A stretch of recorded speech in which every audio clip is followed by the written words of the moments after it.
அதனால் 2வது இந்த படத்தை யார் டிஸ்ட்ரிபியூட் பண்ண போகிறான்னு தெரியல சார். ஏன்னா ஏற்கனவே நீங்கள் வாரிசு துணிவு வரும்பொழுது இந்த ஒரு பிரச்சனை இருந்தது. துணிவு டிஸ்ட்ரிபியூஷன் அர்ஜென்ட், வாரிசு டிஸ்ட்ரிபியூட் பண்ணல.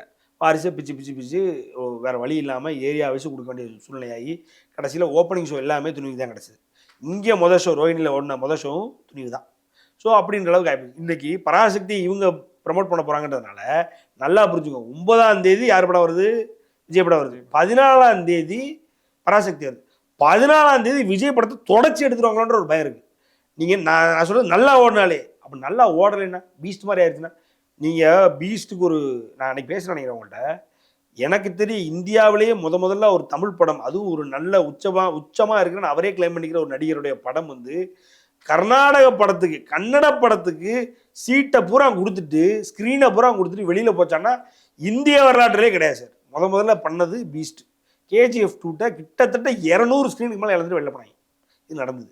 அப்போ இந்த படத்துக்கு ஒரு நிலைமை வரும் சார். நான் என்ன சொல்கிறேன்னா, ஓடிச்சு நல்லா இருந்தது அப்படின்னாலும் நீங்கள் பராசக்தி கொடுத்தாகணும். ஏன்னா ரிஜெக்ட். ஓடலை அப்படின்னா எனக்கு தெரிய கம்ப்ளீட்டாக பராசக்தி டேக் ஓவர் பண்ணிடும். நீங்கள் பொங்கல் கொண்டாடுறதுக்கு முன்னாடி ஜனநாயகனை மறந்துடுவீங்க. 14 நாள்லேயே முடிஞ்சிரும் படம். ஆமாம், 9ஆம் தேதி 14ஆம் தேதி, பொங்கலே 15ஆம் தேதி வந்துடும். 14ஆம் தேதிக்குள்ள படம் மறந்துடுவீங்க. நீங்கள் முடிஞ்சது இப்படி ஒரு படம் வந்தது இல்லாமல் முடிஞ்சிடும் அப்படின்ற மாதிரி ஒரு சூழ்நிலை வருவாங்க.